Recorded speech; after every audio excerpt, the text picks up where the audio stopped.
السلام علیکم ورحمۃ اللہ وبرکاتہ۔ الحمد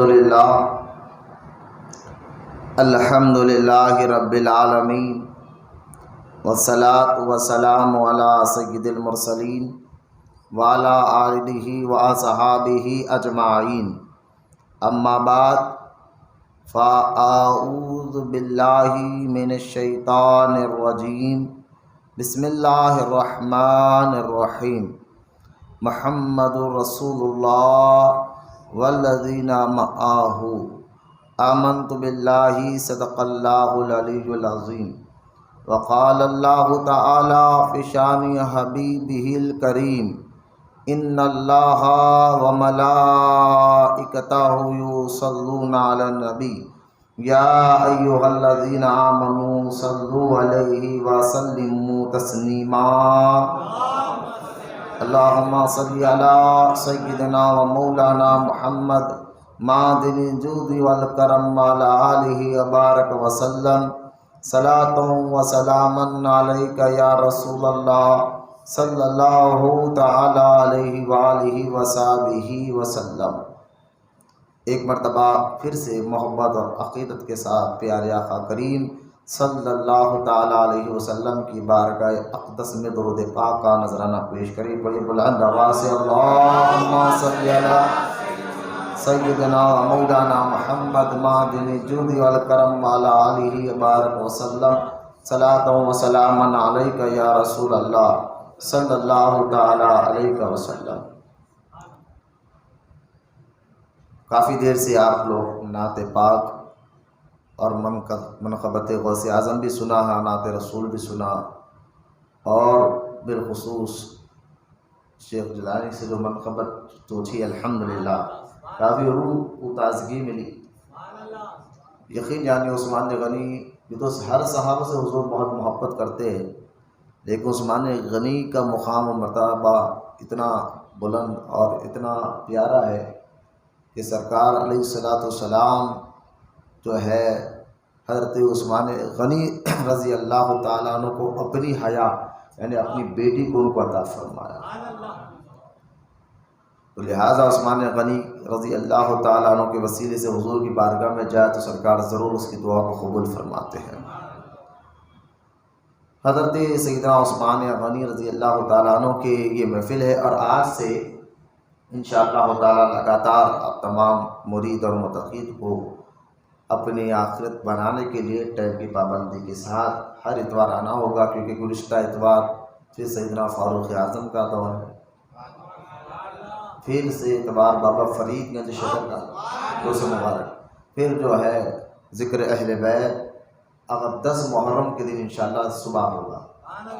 10 محرم کو چاہے منگل آئے یا چہارشنبہ آئے، تو کون سا دن آئے اللہ اس کا رسول بہتر جانتا ہے، لیکن منگل یا چہارشنبہ آ سکتا ہے اگر 30واں چاند ہوا تو، اور لہٰذا ہم محرم کی 10 تاریخ کو ذکر اہل بیت کربلا کے تفصیل واقعات صبح انشاءاللہ یا محرم میں صبح پہ کر دیں گے، اور اس وقت کافی دیر تک ہماری محفل انشاءاللہ چلتے رہیں گے انشاءاللہ۔ تو لہٰذا یہ سارا آج سے پروگرام ہے، تو بڑی مہربانی آپ لوگ آئے اپنے آخرت سنوارنے کے لیے، اللہ کی رضا کے لیے، تو آپ کے ایمان اور آپ کا عقیدہ مضبوط ہو۔ درود پاک پڑھنے کے بعد فضائل صحابہ کے متعلق سب سے پہلے، کیونکہ سیدنا عثمان غنی رضی اللہ تعالی عنہ جو ہے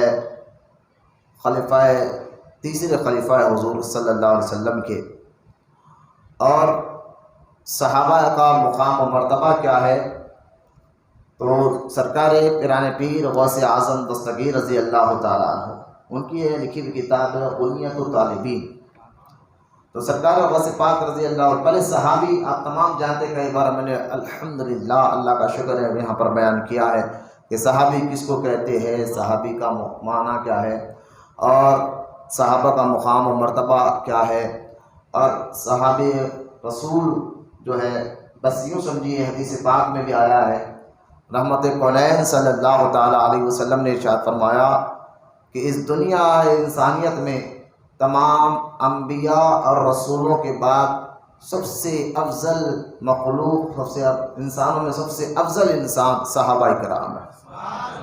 تمام نبیوں اور رسولوں کے بعد سب سے افضل کون ہے؟ یہ حدیث پاک ہے، قاضی ایاز رحمۃ اللہ تعالی علیہ نے اپنی کتاب شفا شریف میں نقل فرمایا ہے یہ حدیث کو۔ تمام صحابہ کو حضور نے خود فرمایا کہ میرے صحابہ جو ہے تمام کے تمام روئے زمین پر انبیاء کے بعد ان کی ذات بڑی ہے، اونچی ہے۔ اور یہاں غوث پاک رضی اللہ تعالیٰ عنہ نے بنیاد الطالبین میں کیا ارشاد فرمایا، ذرا غور فرمائیں۔ سرکار غوث پاک رضی اللہ تعالیٰ عنہ فرماتے تمام صحابہ کرام وہ قرآن والے ہیں، بولے محبت سے۔ غوث فرما رہے ہیں تمام صحابہ کرام وہ قرآن والے ہیں جن کا تذکرہ اللہ تعالیٰ نے اپنی کتاب میں فرمایا ہے اور ان کی تعریف کی ہے۔ یہ مہاجرین اور انصار ہیں۔ مہاجر اس کو کہتے ہیں جو مکہ میں، اور انصار مدینے میں رہنے والوں کو کہتے ہیں۔ اور یہ مہاجر اور انصار ہے جنہوں نے دونوں قبلوں کی طرف نماز پڑھی، ان کے بارے میں اللہ تعالیٰ نے ارشاد فرمایا۔ یہاں سورہ حدید کی آیت نمبر 10 غوث پاک، جس کا میں ترجمہ آپ کے سامنے بیان کر رہا ہوں، غوث اعظم فرماتے ہیں جن لوگوں نے، اے محبوب، جن لوگوں نے فتح مکہ سے پہلے اللہ کی راہ میں مال خرچ کیا، جہاد کیا، وہ دوسروں کے برابر نہیں، بلکہ وہ مرتبے میں ان لوگوں سے بہت بڑھ کر ہے جنہوں نے فتح مکہ کے بعد ایمان لایا۔ یہ آیت سورہ حدید کی ہے۔ اولئک اعظم درجات کا حال پر، کہ جو مکہ فتح ہونے سے پہلے ایمان لائے اور وہ ان سے بڑے ہیں جنہوں نے مکہ فتح ہونے کے بعد ایمان لایا۔ لیکن اللہ فرماتا ہے آگے دونوں بھی تو وفادار ہے، دونوں بھی تو وفادار ہے۔ اللہ نے فرمایا قل وعد اللہ الحسنى، محبوب میں وعدہ کرتا ہوں سب کو جنت کا۔ یہ غوث پاک رضی اللہ تعالیٰ عنہ نے یہ آیت مبارک سورہ حدید کی یہاں پر فرمائی۔ اب جو حدیث پاک جو میں نے جمعہ میں بھی آپ کے سامنے رکھا نہیں تھا، تو وہ حدیث صحابہ کی فضیلت میں سنی۔ صحابہ کا مقام میں نے ایک آیت سرکار غوث پاک رضی اللہ تعالیٰ عنہ سے کتاب سے بیان فرما دی۔ حضرت، اب یہ بھی حدیث غوث پاک لا رہے ہیں، حضرت انس رضی اللہ تعالیٰ عنہ سے روایت میں آیا ہے، حضور رحمت کونین صلی اللہ علیہ وسلم نے فرمایا اللہ تعالیٰ نے تمام نبیوں اور رسولوں میں مجھے چن لیا۔ کسی حضور فرماتے مجھے اللہ نے تمام نبیوں اور رسولوں میں چن لیا، اپنا محبوب بنایا، اپنا حبیب بنایا، اور سارے نبیوں سے افضل اور اعلیٰ بنایا۔ اور حدیث پاک کا آگے کا جملہ سنیے، پھر حضور فرماتے ہیں میرے لیے اللہ نے میرے صحابہ کو چن لیا۔ بولے محبت سے سبحان اللہ۔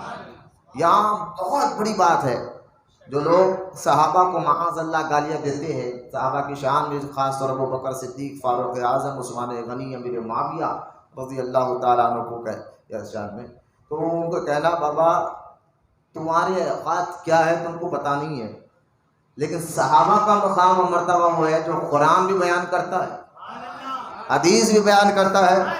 بلکہ یہ غور کرے اس حدیث کے اس جملے پر کہ حضور فرماتے کہ میرے لیے میرے صحابہ کو اللہ نے چنا ہے۔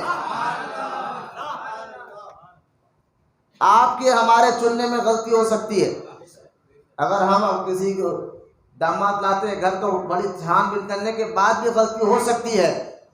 اللہ غلطیوں سے پاک ہے، اللہ تعالیٰ ہر عیب سے پاک ہے، اسے غلطی کا کوئی شبہ بھی نہیں کر سکتا، شک بھی نہیں کر سکتا۔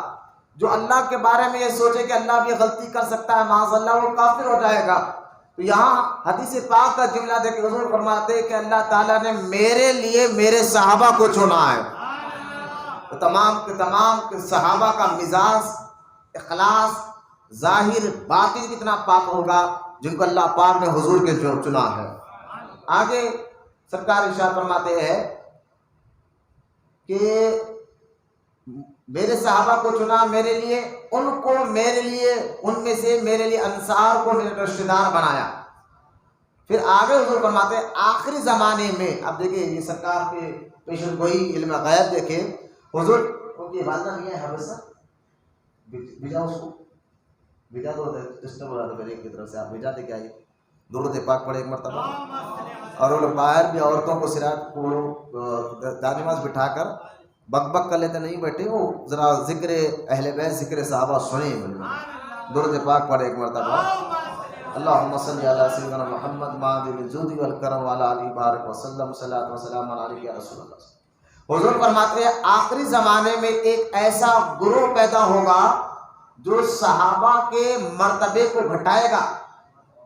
دیکھیں یہ ہو رہا ہے نا، صحابہ کے مرتبے کو گھٹائے گا، خبردار تم ان کے ساتھ نہ بیٹھنا، ان سے نکاح کا سلسلہ نہیں کرنا، ان کے ساتھ نماز نہ پڑھنا، ان کی نماز جنازہ نہ پڑھنا، ایسے لوگوں پر لعنت کرنا جائز ہے۔ ایسے لوگوں پر صحابہ کو گالیاں دے، معاذ اللہ، صحابہ کے مقام مرتبے کو گھٹائے۔ حضور فرماتے ہیں ان کے ساتھ نہ بیٹھنا، ان کے گھر نکاح نہیں کرنا، اور نہ ان کے ساتھ نماز پڑھنا، نہ ان کے جنازے کی نماز پڑھنا، بلکہ ان پر اللہ لعنت کرنا جائز ہے۔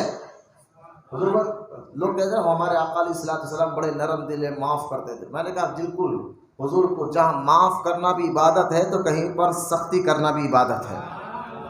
لہذا اب یہاں حدیث پاک پر آپ غور فرمائے، رحمت کونین صلی اللہ تعالی علیہ وسلم فرماتے ہیں کہ حضرت جابر روایت کرتے، حضور رحمت کونین صلی اللہ علیہ وسلم نے فرمایا درخت یعنی حدیبیہ کے نیچے جس نے مجھ سے بیعت کی وہ کبھی دوزخ میں نہیں جائے گا۔ حضرت ابو ہریرہ سے روایت، حضور صلی اللہ علیہ وسلم نے فرمایا اللہ تعالیٰ اہل بدر کی حالت کو دیکھ کر ہی فرمایا جو چاہے کرو میں تم کو بخش دیا۔ یہاں بدر حدیبیہ میں جو صحابہ اکرام تھے ان کے لیے بھی فرمایا، پھر آگے قرآن کی جو آیت مبارک آئی وَقُلْ لَهُمْ کہ تمام کو میں نے جنت کا وعدہ کر لیا ہے۔ یہ حدیث پاک سے پتہ چلا کہ صحابہ کا مقام و مرتبہ کیا ہے۔ جب صحابہ کو شان میں کوئی گالی دے معاذ اللہ تو ان کے پیچھے نماز پڑھنے کا حکم نہیں ہے، تو جو نبی کا گستاخ وہابی بدعقیدہ ہو تو ان کے پیچھے نماز کیسے ہو سکتی ہے؟ یہاں اس حدیث پاک سے یہ بھی ہمیں معلوم ہوا ہے۔ حضرت عثمان غنی صحابہ کے مقام و مرتبے میں نے ایک اور بات آپ کو بتانی ہے، وہ یہ کہ میں نے ابھی جو بتایا کہ تمام انسانوں میں سب سے افضل انبیاء کے بعد صحابہ ہے۔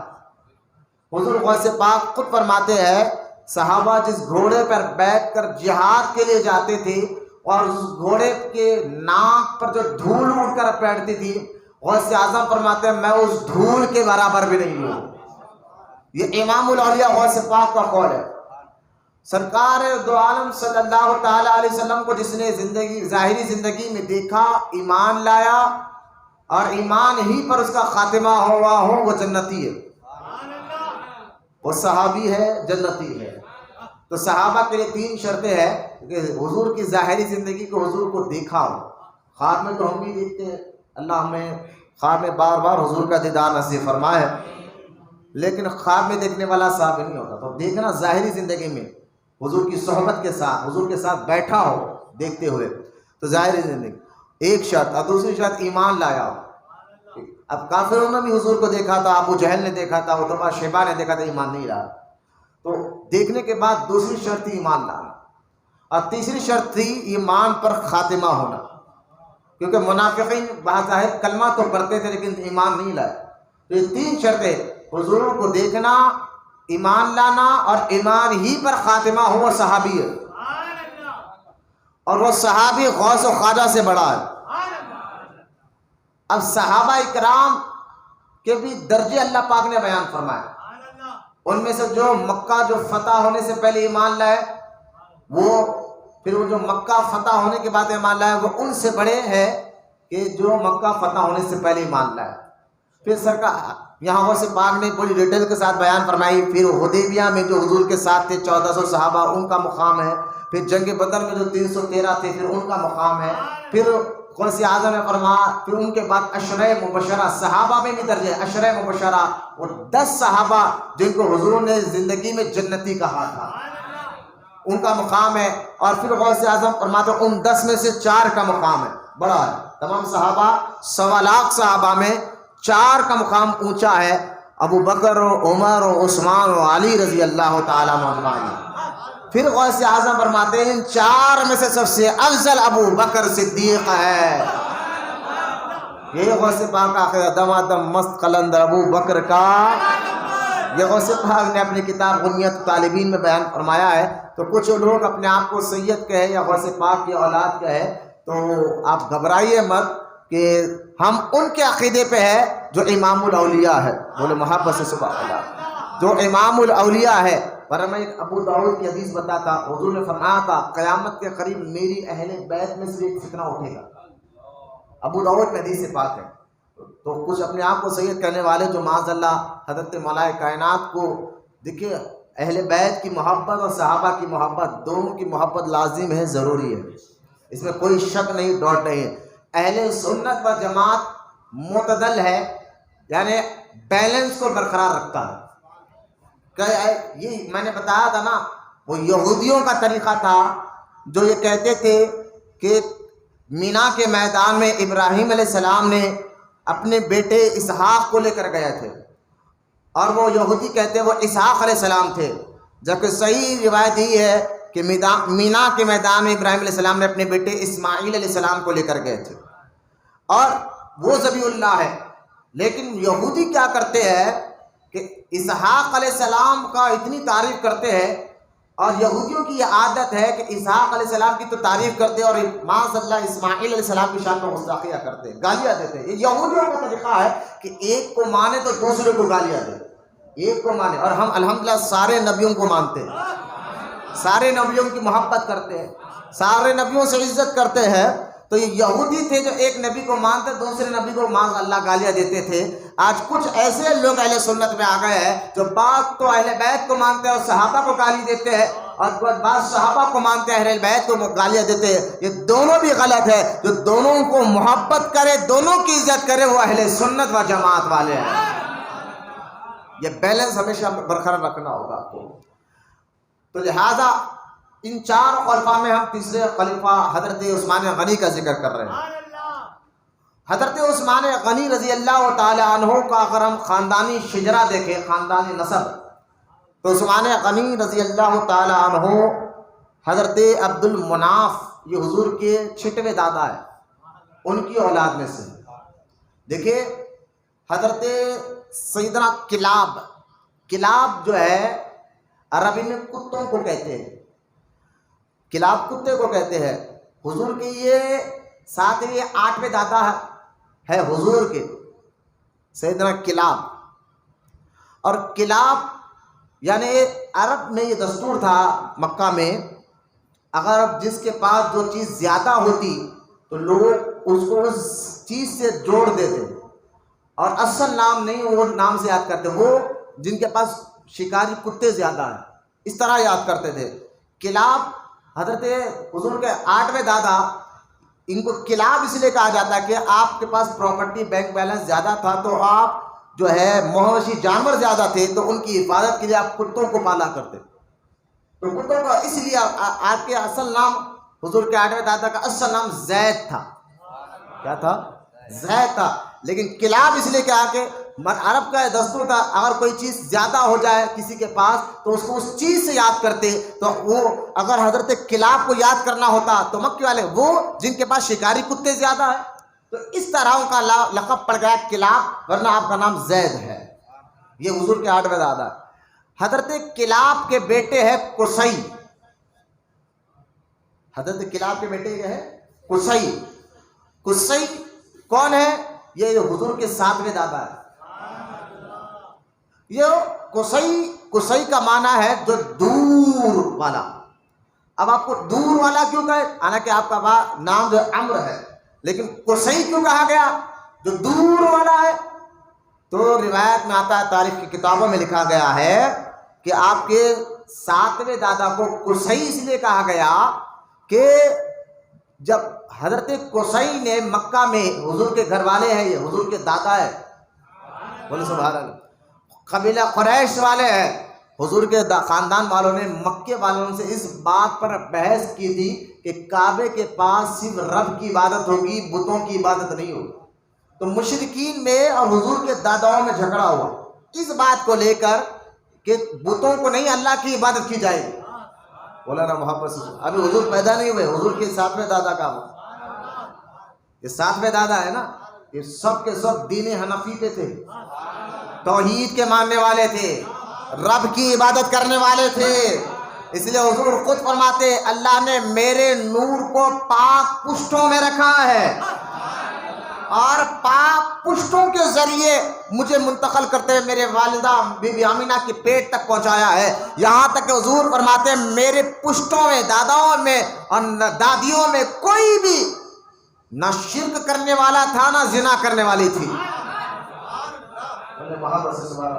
یہ خاصہ ہے حضور رحمت کونین صلی اللہ علیہ وسلم کا کہ اللہ پاک نے آپ کو پاک پشتوں میں، پاک رحموں میں رکھا، اور آپ کے خاندان میں، آپ کے دادا اور دادیوں میں یہ چلتے ہوئے آیا ہے کہ وہ توحید ہی کے ماننے والے تھے۔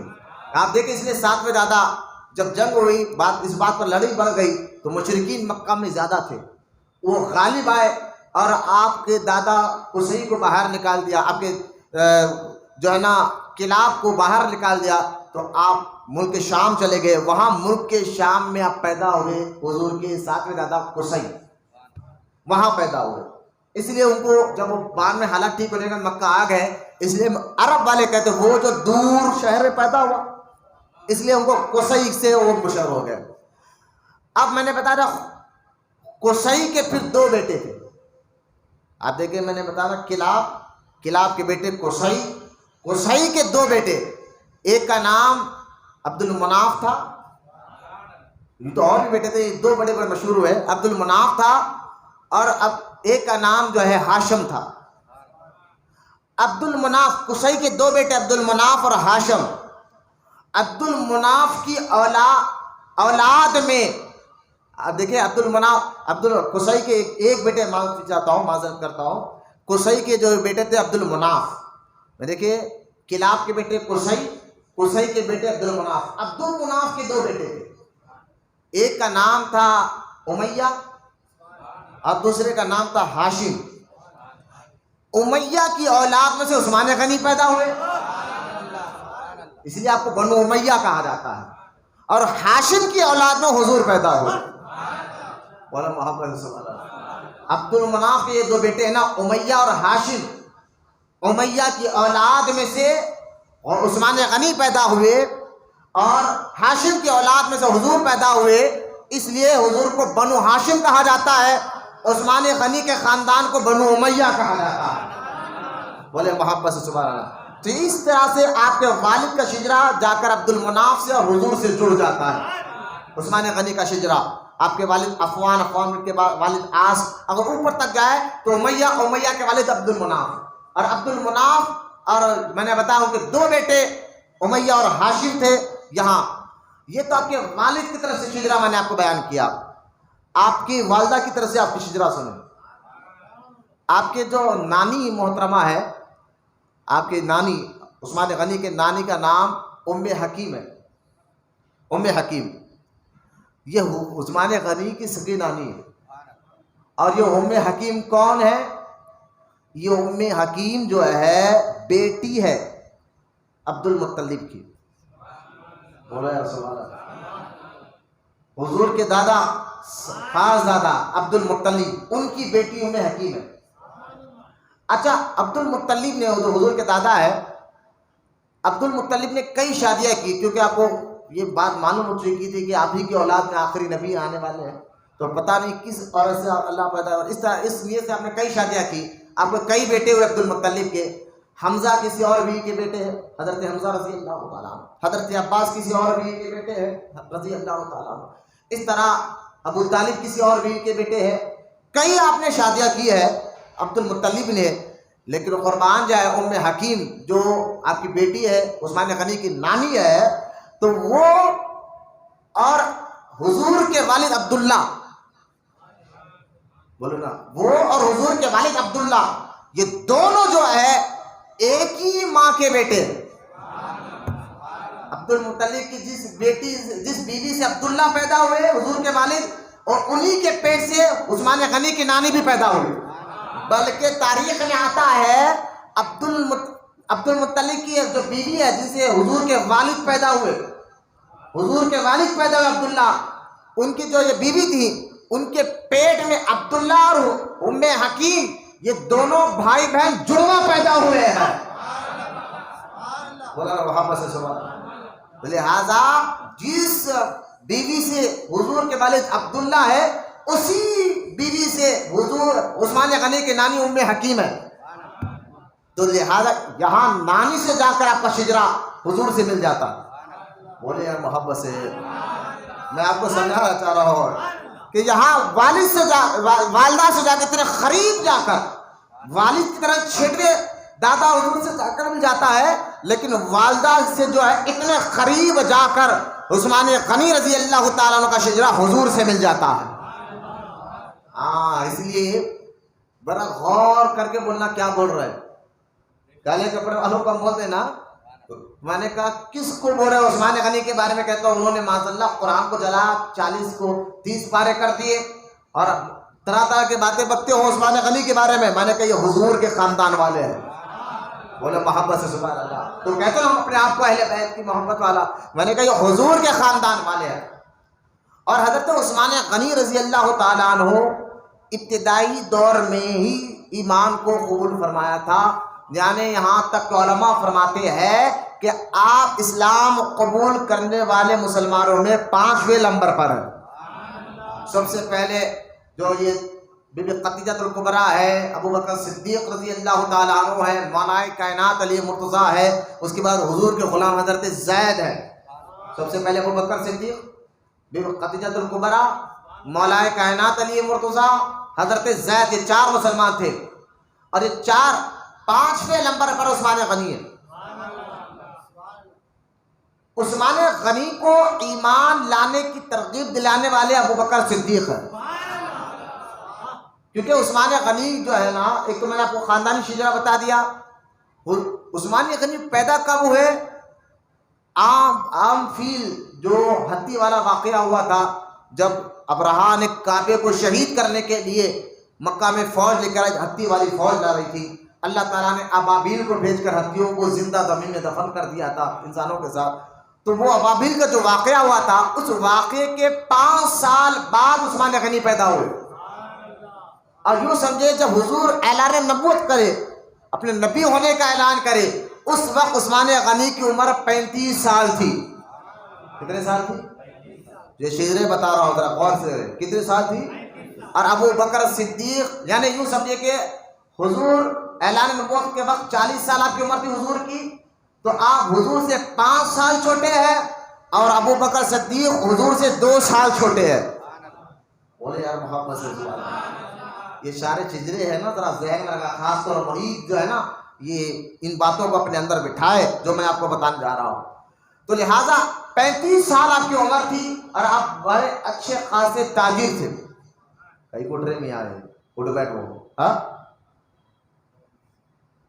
درود پاک پڑھے ایک مرتبہ، محبت سے بلند آواز سے درود پاک پڑھیے۔ اللہم صلی علی سیدنا محمد۔ وہ حافظ صاحب چلے گئے کیا؟ باہر کا باہر نکل گئے؟ اور ایک بار عقیدت محبت سے درود پاک پڑھے۔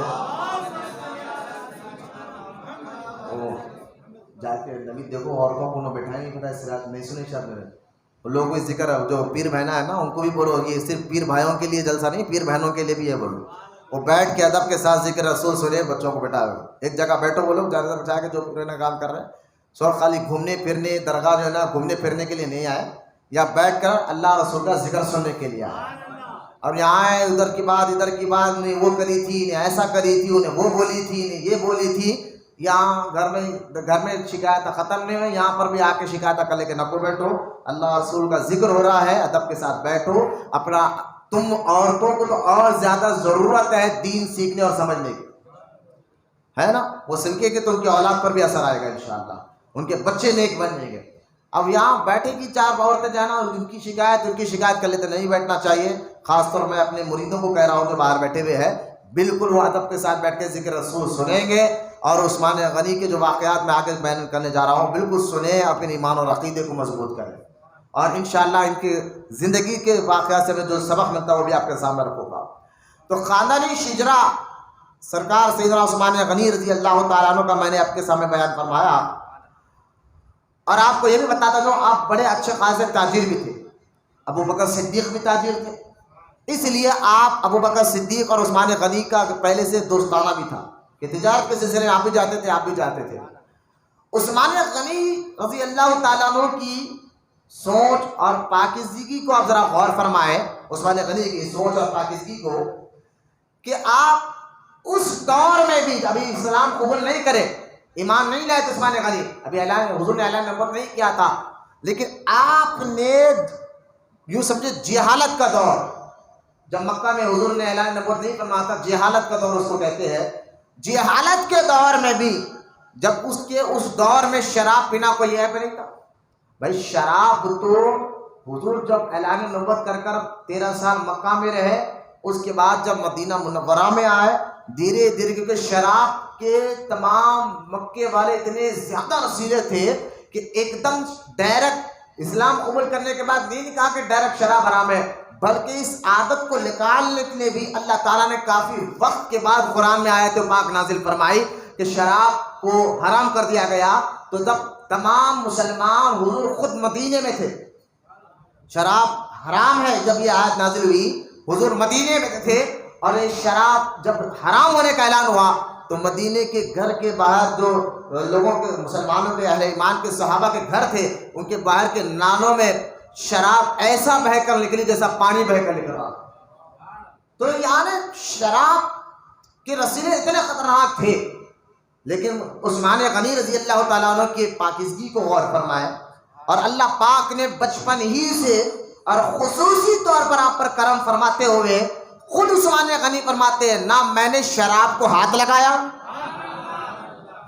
بولے نا سوال, جبکہ میں نے بتایا ماحول کیسا تھا, بولتے نا خربوزے کو دیکھ کر خربوزہ رنگ بدلتا ہے, لیکن عثمان غنی رضی اللہ تعالیٰ عنہ ایسے دور میں بھی اللہ تعالیٰ کی پاکیزگی, ان کے خیالات, ان کی سوچ, ان کی فکر اور ان کے ظاہر اور باطن کو پہلے سے ہی کتنا پاک و صاف بنا تھا.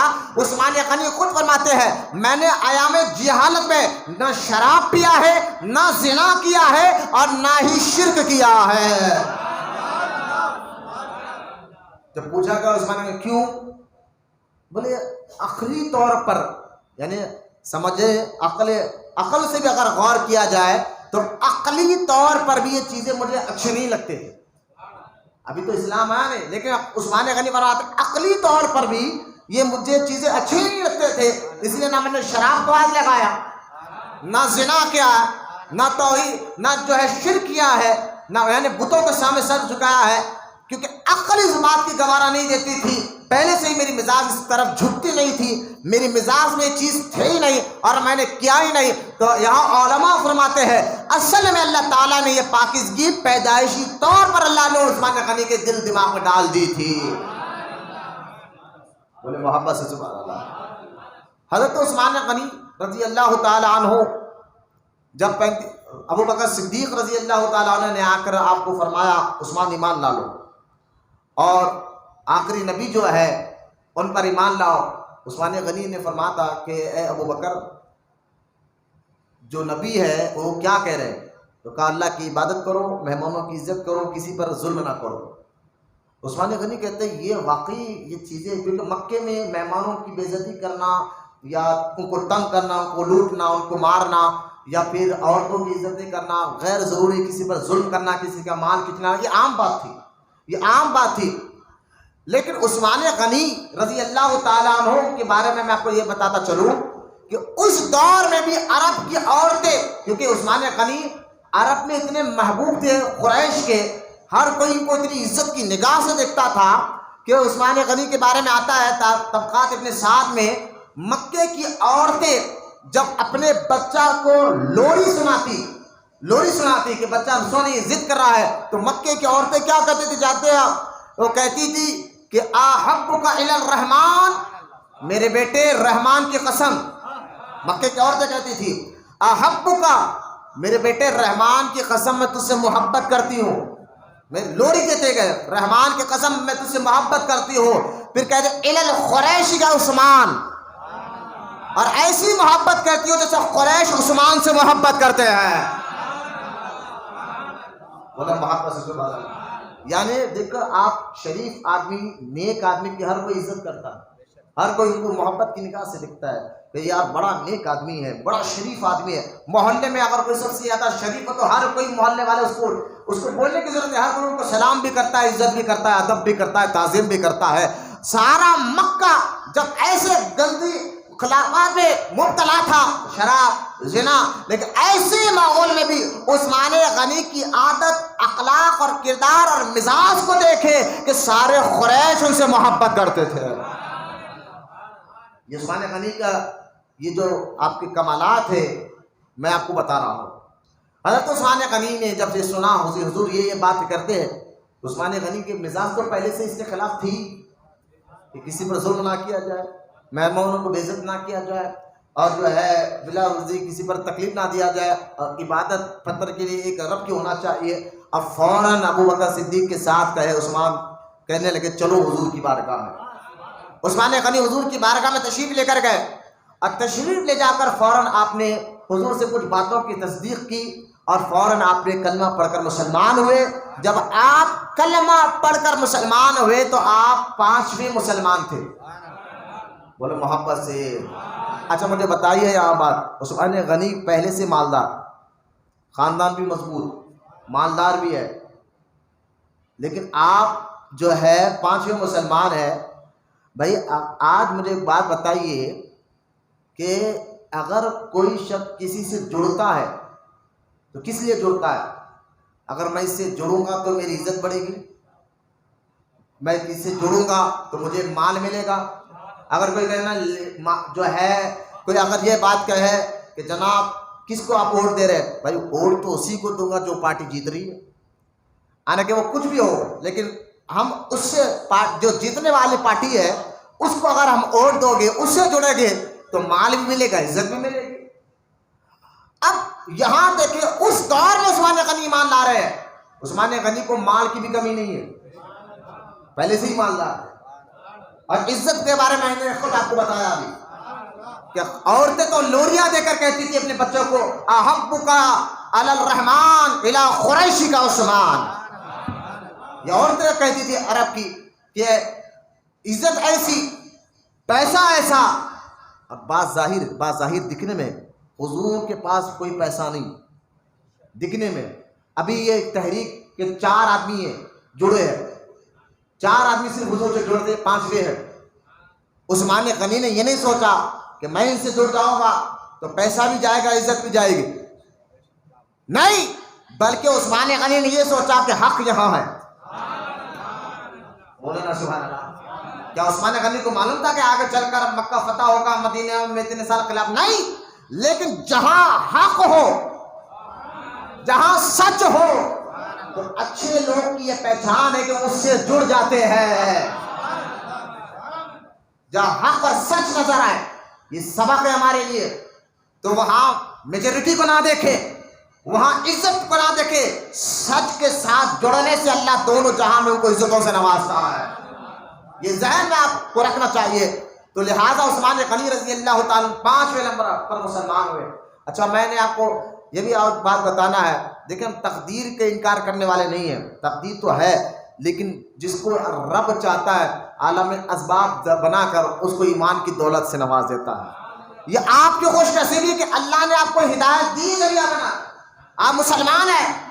ورنہ آپ دیکھیں جس کو رب نے نہیں چاہا، فرعون بھی ہو تو وہ بھی ایمان نہیں لا سکا، فرعون بھی ہو وہ بھی ایمان نہیں لا سکا. اور جس کو رب نے ہدایت دینا چاہا، جس کو فرعون نے پالا تھا، ہر عیاشی دی تھی، سونا سر سے لے کر پیر تک بختیار تھا، محلات دیے تھے جادوگروں کو، لیکن ان جادوگروں نے موسیٰ علیہ السلام کو دیکھا اور ان کے معجزے کو دیکھ کر فوراً کہا اے موسیٰ ہم آپ کے پر اور آپ کے رب پر ایمان لے کر آتے ہیں. فرعون نے کہا کیا کر رہے ہو؟ ساری پراپرٹی کھینچ لوں گا. کہا لے لے. کہا ساری دولت لے لوں گا. کہا لے لے. کہا الٹا کٹ کر الٹی جانب سے کاٹ کاٹ کر ٹکڑے کر دوں گا. جادوگروں نے جب اتنے سال عیاشی کی تھی، سونے کے جوتے وہ پہنا کرتے تھے، سونا سر سے پیر تک ڈوبا ہوا تھا، ہر قسم کی عیاشی فرعون نے ان کو دی تھی. لیکن جب اللہ پاک نے حق کھول دیا ان کے سامنے، اور جہاں رب سے وہ راضی ہونا چاہتے تھے، تو انہوں نے کہا فرعون سارا مال لے لے، ساری عیاشی لے لے، ہمارے جسم کے ٹکڑے ٹکڑے بھی کر دے، رب بھی ہمارا ربی موسیٰ کا دامن چھوڑنے والے نہیں ہے. یہاں ہمیں سبق ہے، حالات کو دیکھ کر کبھی پریشان، داڑھی رکھنے کے لیے نہیں ڈرنا، ٹوپی پہننے کے لیے نہیں ڈرنا، نماز پڑھنے کے لیے نہیں ڈرنا. ارے یار حالات ایسے ہو رہے ہیں ہندوستان کے. میں نے کہا حالات کو دیکھ کر نہیں، رب پر یقین اللہ اس کے رسول پر رکھ کر ایمان لاؤ. اور ایمان ہر ایک کو نہیں نصیب ہوتا، اللہ جس پر ہدایت کے دروازے کھولتا ہے اسی کو ایمان کی دولت نصیب ہوتی ہے. ورنہ آج کے حالات اور صحابہ کے دور کے حالات میں زمین آسمان کا فرق ہے. اس دور میں عثمان غنی ایمان لائے تو سارا مکہ مال، جب آپ ایمان لائے نا، آپ کے چاچا نے پکڑ کر قید کر دیا. کہا پراپرٹی لے لوں گا. بولے لیجیے. بولے آپ کو میں بھوکا رکھوں گا. کہا بھوکا رکھیے. 3 دن تک بھوکا پیاسا رکھا. کہا ایمان چھوڑو. کہا نہیں، جان میں چلے گئے تو عثمان در رسول نہیں چھوڑے گا. بولا نا محبت سے سبحان اللہ. اچھا عثمان غنی کی ایک خصوصیت یہ ہے کہ یہ صاحب ہجرتین ہے. آپ صاحب، اور آپ کا ایک لقب ہے کہ آپ ذی النورین بھی ہیں. عثمان غنی ذی النورین بھی ہے. ذی النورین اس لیے کہا گیا کہ حضور کی 2 بیٹی آپ کے نکاح میں ہیں، سیدہ رقیہ اور سیدہ کلثوم. سیدہ رقیہ کے انتقال کے بعد آپ سیدہ کلثوم سے حضور نے پھر سے اپنی دوسری بیٹی کا نکاح عثمان غنی سے کروایا. اور یہ علماء فرماتے ہیں تاریخ خلفاء میں، جلال الدین سیوطی بھی فرماتے ہیں کہ تمام نبیوں سے، آدم علیہ السلام سے لے کر ہمارے نبی تک جتنے نبی گزرے ہیں، آدم علیہ السلام سے لے کر عیسیٰ علیہ السلام تک، کسی نبی کی 2 بیٹیاں ایک صحابی کے عقد میں نہیں آئے. کسی نبی کی 2 بیٹیاں ایک صحابی کے عقد میں نہیں آئے. یہ لقب خصوصی طور پر عثمان کو ملتا ہے کہ حضور کے ایک نہیں 2 بیٹی آپ کے عقد پاک میں آئے ہیں. اس لیے آپ کو ذی النورین یعنی 2 نور والیہ کہا جاتا ہے. ذی النورین دیکھیے لقب ہے، ذی النورین 2 نور والے. 2 یہ صحابہ کا بھی عقیدہ تھا کہ حضور نور والے ہیں. حضرت یہی تو کہتے ہیں یا رسول اللہ تیری نسل پاک میں ہے بچہ بچہ نور کا. یا رسول اللہ تیری نسل پاک میں ہے بچہ بچہ نور کا، تو ہے عین نور تیرا سب گھرانہ نور کا. تو لہذا یہ آپ کا ٹائٹل ہے، لقب ہے. اور عثمان غنی رضی اللہ تعالیٰ عنہ کو سرکار نے اپنی بیٹی سے نکاح کرا. بیٹی سے بندہ. میں آپ کو ایک اور بات بتاتا چلوں کہ بیٹی باپ کی حیا ہوتی ہے. بیٹی باپ کی حیا ہوتی ہے، عزت ہوتی ہے. اور باپ اپنی عزت اپنی حیا کو اسی کے حوالے کرتا ہے جس پر سب سے زیادہ بھروسہ کرتا ہے. بولے یار سبحان اللہ. اسی کے حوالے کرتا ہے جس پہ سب سے زیادہ بھروسہ کرتا ہے. عثمان غنی حضور کے 2 بیٹیوں سے نکاح، حضور کے بیٹیوں سے. حضور کی عزت تھی، حضور کی حیا تھی، تو 2 ایک کے بعد 2 بیٹیوں سے نکاح فرمایا. اور عثمان غنی کی حیا پر آپ قربان جائے. حضور فرماتے ایک کے بعد دوسری بیٹی کو دیا. دوسری بیٹی کا بھی جب انتقال ہوا، حضور فرماتے اگر اللہ مجھے 40 بیٹیاں دیتا تو ایک ایک کر میں عثمان کے عقد میں دیتا. بولے محبت سے سبحان اللہ. یہ عثمان غنی کی حیا کی طرف بھی بہت بہترین اشارہ ہے. اس لیے آپ کو ذی النورین کہا جاتا ہے. اور صاحب ہجرتین یعنی 2 ہجرت کرنے والے آپ ہیں. عثمان غنی نے اللہ کے لیے 2 مرتبہ ہجرت کی. کتنے مرتبہ 2 مرتبہ. ایک مرتبہ حبشہ کی طرف گیا جو افریقہ کے قریب تھا حبشہ، وہاں آپ گئے. اور جب دوسری مرتبہ پھر مکہ آئے کچھ دن کے بعد، پھر مکہ سے آپ چھوڑ کر مدینہ منورہ گئے. 2 مرتبہ آپ نے ہجرت کی ہے. اور یہ بھی آپ کو خصوصیت حاصل ہے کہ سب سے پہلے کتنے مسلمان گزرے ہیں پچھلے دور میں، جتنے نبیوں کے دور میں مسلمان گزرے ہیں، کسی مسلمان کو یہ خاصیت نہیں ملی کہ اپنی فیملی کے ساتھ اللہ کی راہ میں ہجرت کرے. یہ نقطہ میں نے جمعہ میں نہیں بتایا تھا. فیملی کے ساتھ ہجرت نہیں کرے، یہ صرف اور صرف اللہ کا کرم ہوا عثمان غنی پر کہ آپ نے اپنی بیوی کے ساتھ مکہ چھوڑ کر ہجرت کی تھی حبشہ کی طرف، یعنی فیملی کے ساتھ گئے تھے. یہ بھی آپ کو خصوصیت رکھنی. اچھا آپ گئے، آپ سوچ رہے ہوں کہ کیوں گئے؟ بھائی اللہ کے رسول کا حکم بھی تھا. مکے میں لوگ بہت مشرکین بہت تنگ کر رہے تھے، مال لوٹ رہے تھے، بہت تکلیفیں پہنچا رہے تھے. حضور نے فرمایا کہ تم حبشہ چلے جاؤ. حبشہ کا جو بادشاہ ہے وہ اس کا دل نرم ہے، وہ ہے تو عیسائی لیکن دل بڑا نرم ہے اور حق کی بات کو مانتا ہے، سچ کے بات کو مانتا ہے. تو اس ہجرت میں عثمان غنی اپنی بیوی سیدہ رقیہ کو لے کر گئے. بول رہا سبحان اللہ. اور خود حضرت مولا کائنات کے سگے بڑے بھائی جعفر طیار بھی اس ہجرت میں تھے. جعفر طیار اور دیگر صحابہ میں. تو اب غور کرو کتنی مشکلیں صحابہ نے دین کو، ایمان کو بچانے کے لیے استعمال کی، اور آپ اتنے مشکلیں نہیں ہیں. آپ کو ٹوپی پہ پابندی نہیں ہے، داڑھی پہ پابندی نہیں ہے، نماز پہ پابندی نہیں ہے، پھر بھی ہمارا حال یہ اتنا برا ہے. اس دور میں جب مشرکین نے مکے کو بہت زیادہ، مکے میں مسلمانوں کو ظلم و ستم کر دی تھی، اس دور میں آپ راتوں رات اپنی بیوی کو لے کر، ساتھ میں لیڈیز کو لے کر، یعنی اپنی مقدس بیوی کو لے کر رات کے آدھے حصے میں، ارے بھائی پراپرٹی ہے آپ کی، دولت آپ کی وہاں پر ہے، زمینیں ہیں، گھر ہے، کا سب چھوڑا ایمان بچانے کے لیے. ایسے حالت تو ہمارے نہیں ہے. تو کیوں نماز سے پھرتے ہو؟ کیوں داڑھی رکھنے سے کتراتے ہو؟ کیوں ٹوپی پہننے میں شرماتے ہو؟ حالات ایسے نہیں آئے. آپ نہ آئیں گے انشاءاللہ. یہ بزرگوں کے صدقے، انہوں نے جو محنت اٹھائی کی ہے. اس دور میں آپ مکہ سے جدہ ہے. بحر شریعت کتاب اگر آپ پڑھیں گے، بحر شریعت میں، بحر شریعت یہ مسئلہ نکلا ہے 1932 میں یہ کتاب لکھی گئی تھی، آج سے 100 سال پہلے.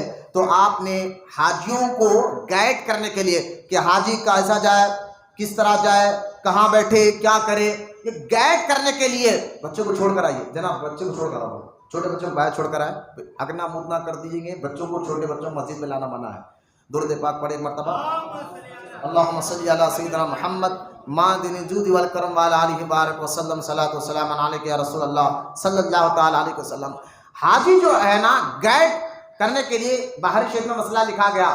تو اس دور میں یہ مسئلہ لکھا ہوا ہے کہ جب حاجی جدہ پہنچتا تھا پانی کے جہاز کے ذریعے، تو جدہ یا پیدل جائے یا اونٹ یا گھوڑے کے ذریعے حرم جاتا تھے. تو اس دور میں 1932 میں جدہ سے حرم جانے کے لیے 3 دن لگتے تھے. کتنے دن؟ آج سے 100 سال پہلے سہولیت ایسی نہیں تھی. اب تو 3-4 گھنٹے میں پہنچ جاتے. آپ جدہ سے کار میں بیٹھے سیدھا حرم شریف پہنچ جاتے.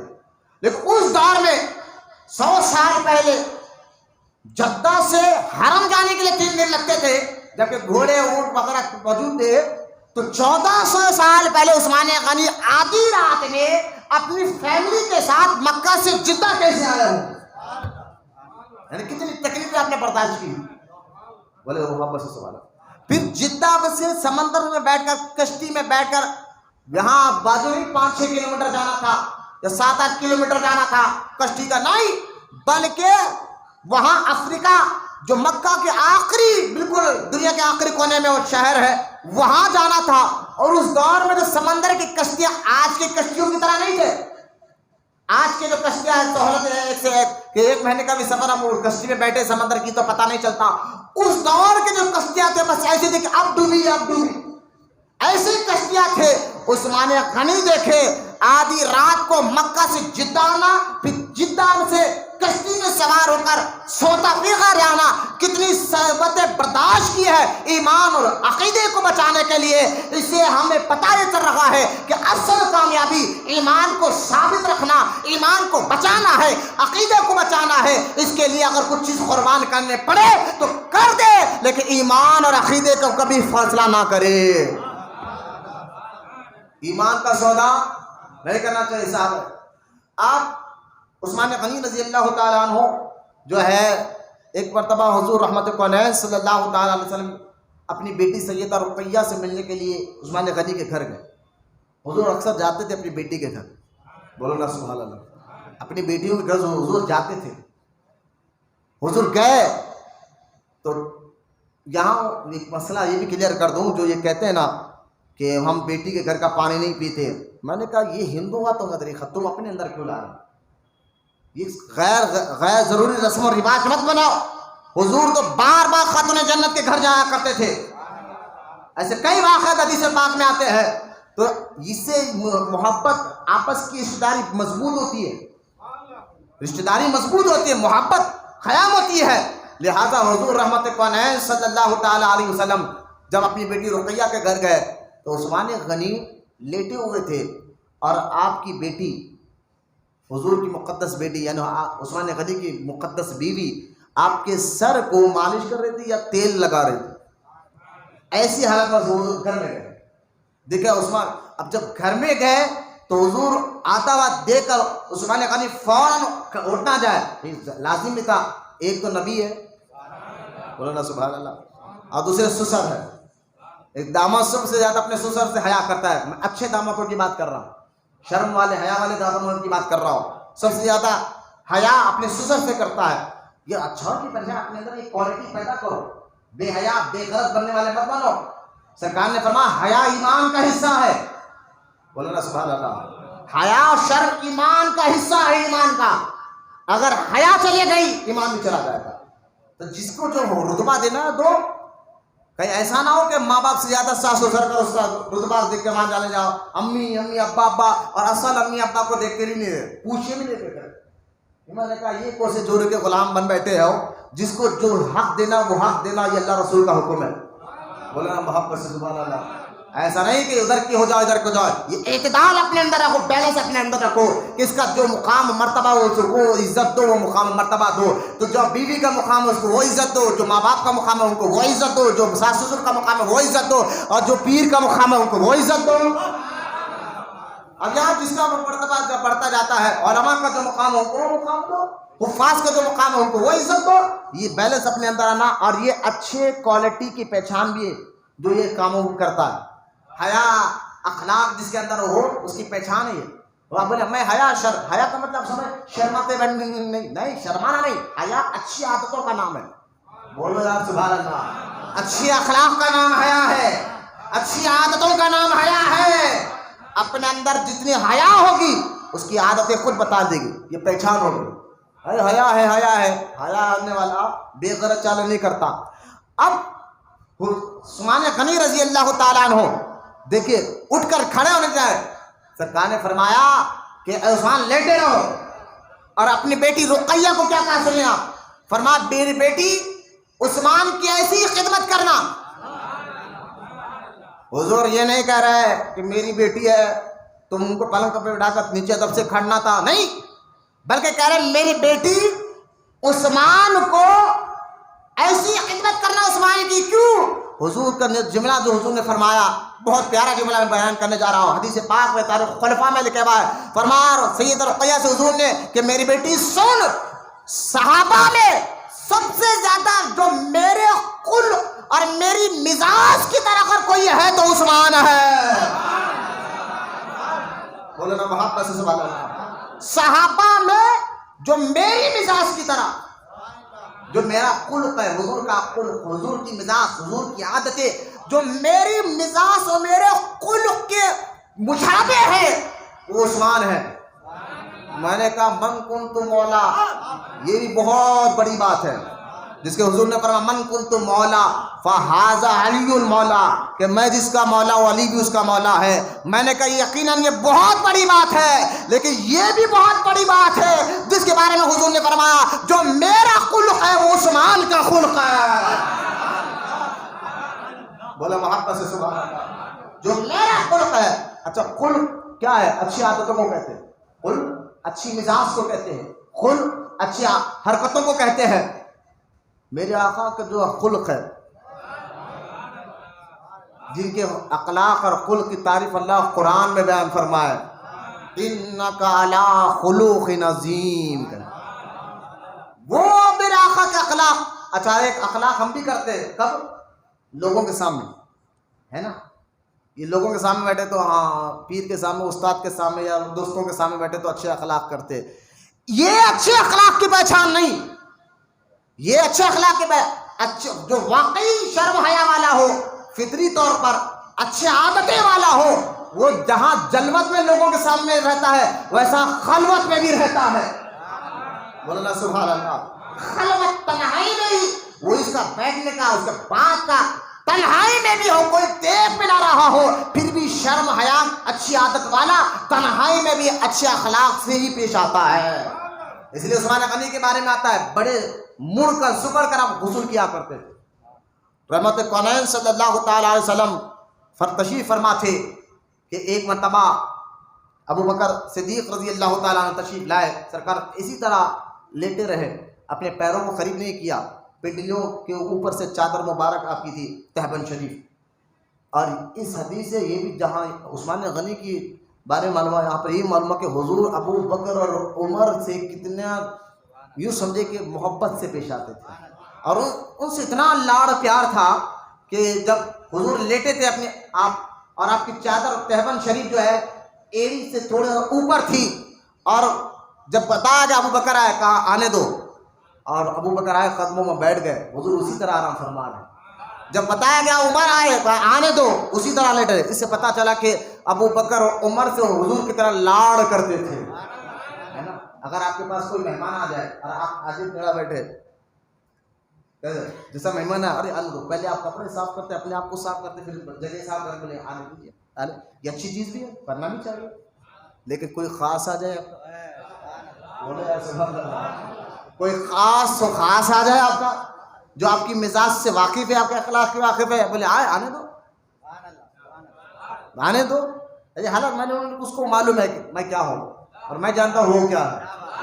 یہ اپنے خاص لوگوں کے ساتھ یہ معاملہ کیا جاتا ہے, اس سے پتا چلا ابو بکر اور عمر حضور میں کتنے خاص ہے. بولنا محبت سے سبحان اللہ.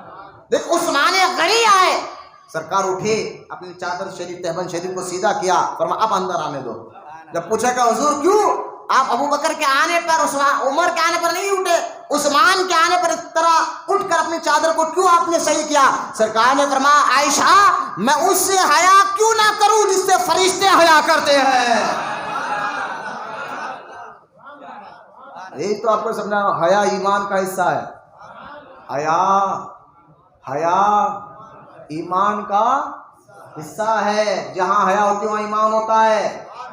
اب اس سے اندازہ کرو عثمان غنی رضی اللہ تعالیٰ عنہ. اچھا دیکھیں عثمان غنی کو ایک اور خاصیت تھی, خصوصیت آپ کو حاصل ہوئی ہے, فضیلت بولے خصوصیت بولے, کہ حضور نے عثمان کے ہاتھ کو اپنا ہاتھ کہا. بولنا محبت سے. آپ غور کریں, حضور کو جب مکہ چھوڑ کر مدینہ گئے 2-3 سال پر حضور کو خواب آیا عمرہ کرنے کا. حضور جو ہے مکہ مدینے سے عمرے کی نیت سے 1400 صحابہ کو لے کر آئے, حدیبیہ کے میدان میں کھڑے ہوئے, اور کھڑے ہو کر حضور نے عمر سے فرمایا عمر تم جاؤ اور جا کر جو ہے مکے والوں کو کہو کہ دیکھو ہتھیار بھی نہیں لائے, کچھ نہیں لائے, بس عمرہ کرنے ہیں, ہمیں عمرہ کر جانے دو, کیونکہ عمرے کے قربانی کے جانور بھی ہمارے پاس ساتھ ہے, ہم عمرے کے لیے آئے ہیں, لہٰذا ہمیں عمرہ کر جانے دو. حضرت عمر نے فرمایا کہ یا رسول اللہ میری مزاج بڑی سخت ہے, آپ جانتے ہیں, مجھ کو نہیں بھاتے, میں ان کو نہیں بھاتا, لہٰذا آپ عثمان کو بھیجائیے. عثمان غنی کو حضور نے بھیجایا کیونکہ عثمان غنی کا عرب والوں پر اتنا احسان تھا کہ عرب والوں نے عثمان غنی کے آنے پر نہ آپ کو نقصان پہنچایا, نہ آپ کو تکلیف پہنچائی, بلکہ کیونکہ یہاں تک کہ علماء فرماتے ہیں اتنا عثمان غنی جب مکہ گئے تو کوئی کافر اور مشرک آپ کی آنکھ میں آنکھ ملا کر بات کرنے والا بھی نہیں تھا. اتنے احسان عثمان غنی کے مکے والوں پر تھے, اور آپ عثمان غنی سمجھا رہے, بات کرنے میں 1 دن یا 2 دن گزر گئے. ادھر مکے والوں نے کہا عثمان آپ تو ہم کرنے نہیں دیں گے, لیکن آپ آ گئے ہیں, لہذا کعبہ سامنے ہے, آپ طواف کر لیں. ایسے تو عثمان غنی فرماتے میں میرے رسول اور میرے آقا کے بغیر کعبے کا طواف, اعلیٰ فرماتے کعبے کا نام تک نہ لیا, طیبہ ہی کہا, کعبے کا نام تک نہ لیا, طیبہ ہی کہا کسی نے نزہت کی در کی ہے. اور آگے اعلیٰ حضرت فرماتے ہیں ان کے تو خیر خدا نے حج کرا دیے, اصل مراد حاضری سے پاک در کی ہے. اور ایک جگہ اعلیٰ حضرت فرماتے ہیں حاجیوں شہنشاہ کا روضہ دیکھو, کعبہ تو دیکھ چکے, کعبے کا کعبہ دیکھو. یہ عشق کی دنیا ہے, محبت کی دنیا. کعبے کو نہیں دیکھو, طواف نہیں کروں گا. اور ادھر عثمان غنی کے کچھ صحابہ کہہ رہے تھے عثمان تو بڑا قسمت والا ہے, کعبہ سامنے طواف بھی کر رہا ہوگا, زمزم بھی پی رہا ہوگا, بڑا قسمت والا ہے عثمان. ارے بھائی آج ہم اسکرین پر کعبے کی تصویر دیکھے تو ہمارا دل مچل جاتا ہے. یہاں یہ کہہ رہے ہیں عثمان غنی جب واپس آئے تو انہوں سے بہت ناراض ہوئے, تم نے ایسے کیسے سوچ لیا میں میرے آقا کے بغیر کعبے کا طواف کروں گا. خیر ادھر بات کرنے میں دیر ہو گئی, ادھر حدیبیہ کے میدان میں یہ بات پھیل گئی, یہ بات مشہور ہو گئی کہ عثمان غنی کو شہید کر دیا گیا ہے. سرکار ایک جھاڑ کے نیچے بیٹھے سب سے بیعت لی. یہاں وہابی کہتے اچھا اگر حضور کو علم غیب ہوتا تو حضور بتا دیتے تھے, حضور بتا دیتے کہ عثمان شہید نہیں وہ زندہ ہے. یہ غیب کی بات ان کو پتہ ہی نہیں تھی, تو اس لیے تو حضور جو ہے نا بیعت لے رہے تھے معاذ اللہ. میں نے کہا سن, اسی حدیث میں جواب ہے. میں نے کہا سنو, جب حضور بیعت لے رہے تھے تمام صحابہ سے اس بات پر, تمام صحابہ نے بیعت کی, پھر حضور نے اپنا مبارک ہاتھ اٹھایا, فرمایا میرا نہیں عثمان کا ہاتھ ہے. میں نے کہا یہ حدیث خود بتا رہے, حضور اللہ کے بتانے سے جانتے تھے حضور مکہ میں عثمان زندہ ہے, لیکن میں جذبہ دینا تھا, شریعت کا قانون بتانا تھا کہ قتل اگر کوئی ناحق کر دے تو اس میں کیسا انتقام لینا چاہیے. لہذا حضور نے اپنے ہاتھ کو اٹھا کر فرمایا یہ عثمان کا ہاتھ ہے, اور پھر ہاتھ ملا کر کہا کہ یہ میں ان سے بیعت لے رہا ہوں.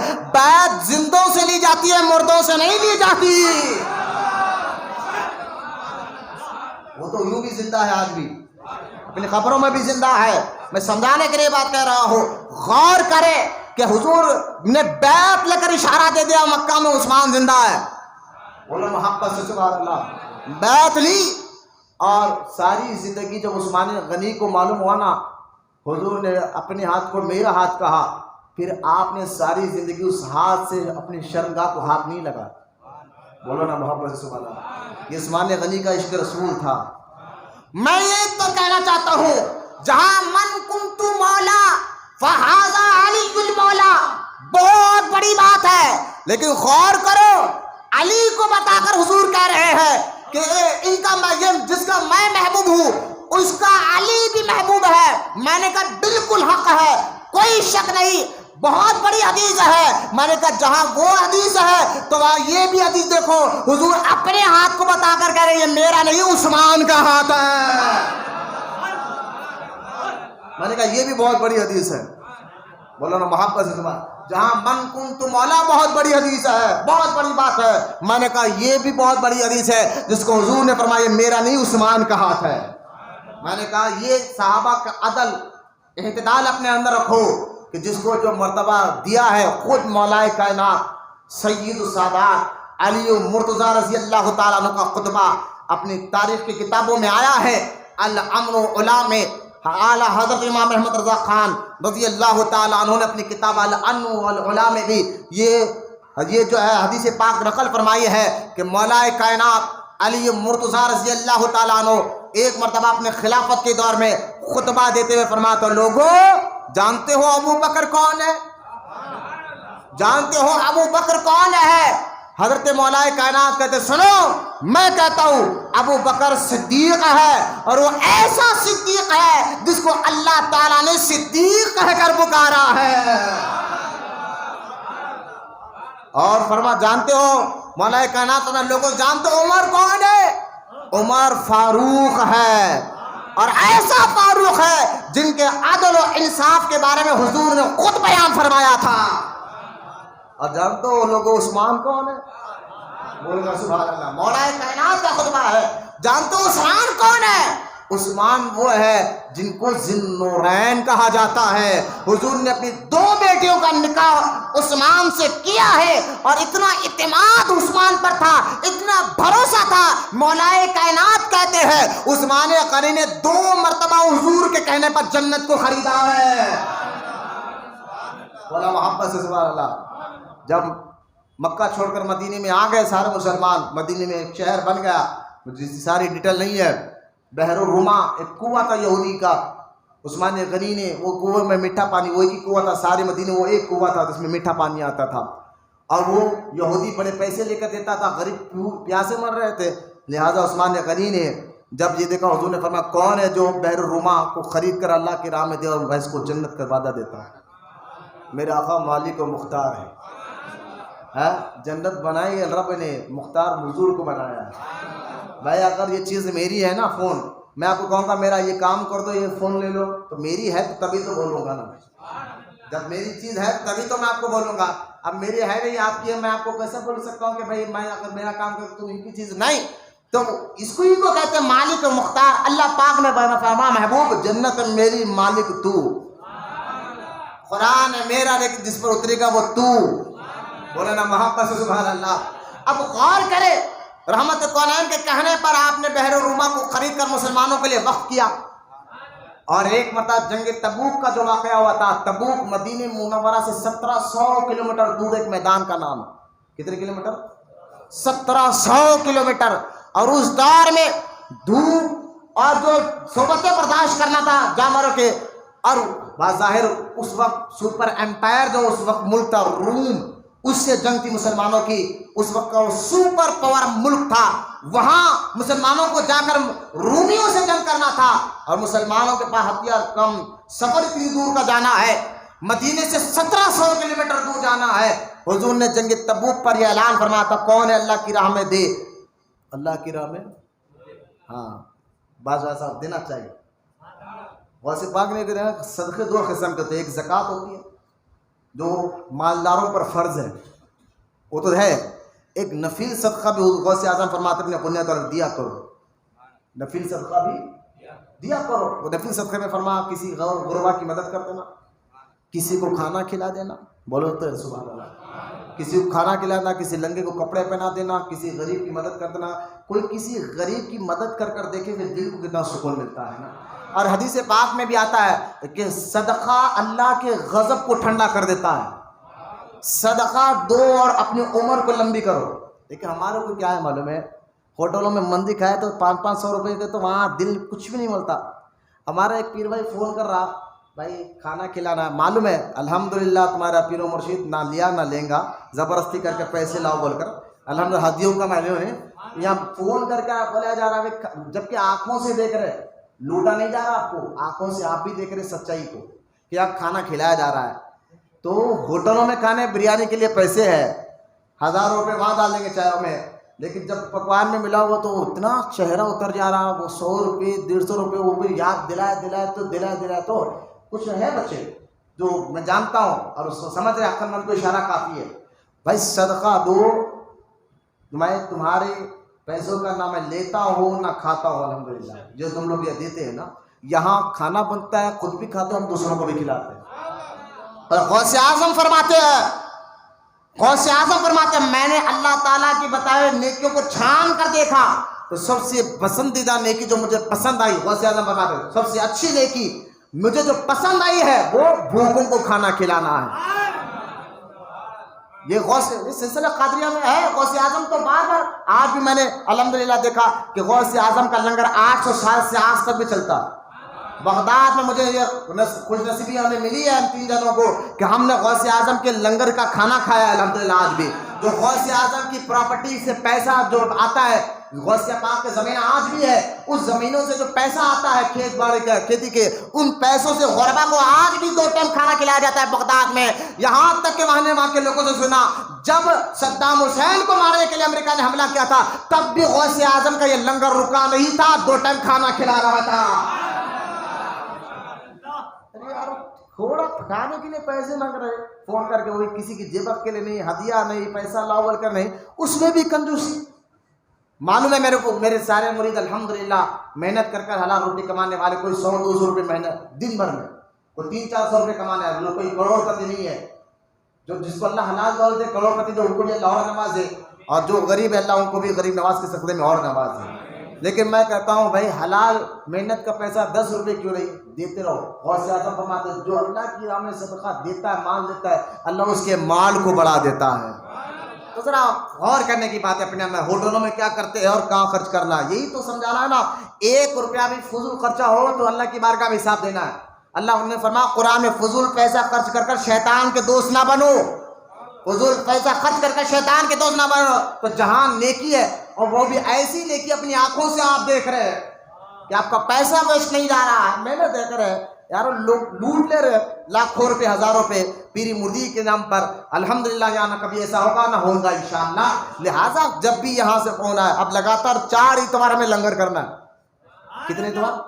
آج کا لنگر بھی انشاءاللہ لوگ کھائیں گے نماز ظہر کے بعد، اور لگاتار 3 اتوار. اگلے اتوار فاروق اعظم کا دور، پھر بابا فرید گنج سے کریں، پھر اہل بیت ہے. 4 اتوار لنگر بنے گا. تو 100 مرید کنجوسی نہ کرے، جن کو اللہ نے زیادہ دے وہ زیادہ دے، جس کو پاس کم ہے وہ 100 روپے صحیح دینے والے بنے. اللہ ہمیشہ دینے والے بنے انشاءاللہ. اللہ ضرور برکت عطا فرمائے گا. عثمان غنی کو غنی اس لیے کہا جاتا ہے، جنگ تبوک میں آپ نے 1000 اونٹوں کے ساتھ، جب حضور نے فرمایا تھا کون اللہ کی راہ میں دے، عثمان غنی کھڑا ہو کر کہا تھا 100 اونٹ اور پوری فوج کے سامان کے ساتھ. یعنی 100 اونٹ پھر سے خالی 100 اونٹ نہیں تھے عثمان غنی کی، تو اللہ پاک نے دولت کیسی دی تھی. 100 اونٹ پہ جو فوجی رہیں گے اس فوجوں کو ہتھیار بھی، ڈریس بھی، اور جا کے آنے تک اس کے گھر کا خرچہ بھی عثمان غنی کہتے ہیں میں نے اپنے ذمے پر لیا. پھر سرکار نے ترغیب دلائی صحابہ کو، حضور دلا دے. میں آپ کہیں گے حضرت بولیے باتوں میں صدقات دیو نفل، میں نے کہا یہ بھی حضور کی سنت ہے. حضور بار صحابہ کو کہتے ہیں اللہ کے نام میں دو، یہ دے. تو یہ سنت کو نیت کرتے ہوئے میں نے بولا الحمدللہ. اب غور کریں، سرکار دو عالم صلی اللہ علیہ وسلم پھر کھڑے ہوئے، فرمایا کون ہے لے اللہ کی راہ میں. عثمان غنی کہنے کے پہلے 100 کا نا، اور پھر عثمان غنی 200 اونٹ مائے سامان کے ساتھ. میں نے بتایا تھا سامان کیا کیا ہے، فوج کا جا کے آنے تک خرچہ بھی، راستے تمام کا خرچہ بھی. فوج ایک کھجور بھی کھائیں گے تو وہ عثمان غنی کے پیسوں سے ہوگا، جا کے آئے تک بتا رہا ہوں. پھر فوج کے گھر میں جو خرچہ ہوگا وہ عثمان غنی کا ہوگا جا کے آنے تک. اس دور میں 1700 کلومیٹر دور جانا ہے، جنگ تبوک میں جانا ہے. معاملے میں کئی مہینے لگ گئے 200 اونٹ کے سامان کے ساتھ. پھر فرمایا کون اللہ کی راہ میں، عثمان غنی پھر کرو، کہا 300 اونٹ سامان کے ساتھ. بولنا سبحان اللہ. پھر عثمان غنی گھر گئے 1000 اونٹ لائے، کہا تھا 300، 1000. اللہ نے دولت دی تھی عثمان غنی کو. 1000 اونٹ لے کر آئے پورے مال سامان کے ساتھ، اور 30,000 درہم بھی ایکسٹرا لا کر حضور کی بارگاہ میں دیا. بولا نا محبت سے سبحان اللہ. حضور عثمان غنی کے درہموں کو لے کر ہاتھ میں لیتے کہتے عثمان آج کے بعد تم جو چاہے کرو، اللہ کوئی پکڑ نہیں کرے گا. جو چاہے کرو، تمہاری کوئی پکڑ نہیں ہوگی، لیکن کرا کچھ نہیں. ہمارا تو چھوٹی نے کیا کر لیا، میں نماز کے کیوں پڑھوں گا، پھر کیا جو ہے ناک پڑھتا ہوں. واہ، یہ دیکھیے حضور خود کہہ رہے جو چاہے کرو، تمہیں روپے پکڑا نہیں. لیکن نہیں، عثمان غنی نے کوئی نماز، یہاں تک عثمان غنی کا خوف خدا کے بارے میں آتا. آپ خبروں کو دیکھتے تو اتنا روتے تھے، آپ کے داڑھی سے بال، داڑھی مبارک سے آنسو کے ٹپکے نیچے گرتے، اتنا عثمان غنی کو خوف خدا. حضور پر پورا یقین ہے، لیکن اصل میں کیا ہے نا، جس نے سبق یاد کیا اس کو چھٹی نہ ملی. عبادت میں جو لذت ہے، عبادت میں جو مٹھاس ہے رب کی محبت میں، جس کو یہ لذت مل جائے نا پھر وہ کبھی چھوڑتا ہی نہیں. نہ اس کو سستی آتی ہے، نہ کاہلی آتی ہے، نہ وہ زبردستی کرتا ہے. یہ مٹھاس آپ کو چکھنا ہے عبادت میں. اور دیکھیے جب اچھا یہاں صدقہ نا، ایک صحابی بھی آئے تھے، جذبہ دیکھ کے صحابہ کو کتنا جذبہ تھا، کتنا جذبہ تھا. بعد لوگ بولے نا ہمارے پاس نہیں ہے حضرت، کچھ بھی نہیں ہے، کیا کرے، 10 روپے 20 روپے. پھر انہیں نہیں ہے بولا، جھوٹ بولا. جا کر بھی 50 روپیہ خرچہ کرتا پانوں کے لیے، 100 روپے خرچہ کرتا چائے کے لیے. نہیں ہے حضرت، چاچا میں معلوم ہے نا آپ کو 100-150 روپے کماتا ہوں. ایک صحابی کو جب میں معلوم ہے نا دینا ہے، گھر گئے 1 مٹھی گھیوں لے کر آئے. دیو بننے 1 مٹھی گھیوں لے کر آئے. اللہ کر حضور کی بارگاہ میں تھا، حضور میرے پاس یہی ہے. حضور نے اس گھیوں کو ہاتھ میں لیا، جو صحابہ سامان لا کر دیے تھا، کسی نے کپڑے لا کر دیے فوج کے لیے، کسی نے برتن لا کر دیے، کسی نے ہتھیار، وہ سامان کا ڈھکار پڑا ہوا تھا اللہ کے نام میں جو فوجی استعمال کر رہا ہے. اس 1 مٹھی گیہوں کو سرکار نے اس سامان پر سے بکھرایا، اور بکھرا کر کہا یا اللہ اس 1 مٹھی گیہوں کے صدقے میں سب کے صدقے کو قبول فرما لے. دیکھو تو دیکھو ہے بلا، دیکھنے سے فائدہ ہے. یہاں پر صدقہ دینے سے فائدہ ہے, اللہ کا غضب ٹھنڈا ہوتا ہے, عمر لمبی ہوتی ہے. ہاں, کس کو خواہش نہیں لمبا جینے کی؟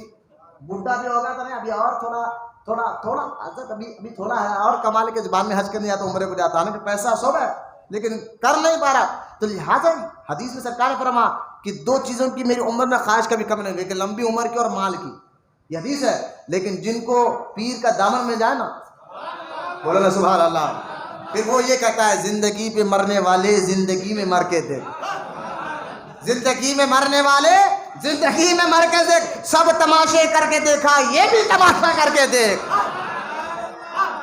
یہ ہرس نکالنا ہے, یہ تکبر نکالنا ہے, وہی کام کرنے جس سے اللہ راضی ہوتا ہو. عثمان غنی رضی اللہ تعالیٰ عنہ 12 سال آپ کی حکومت رہی.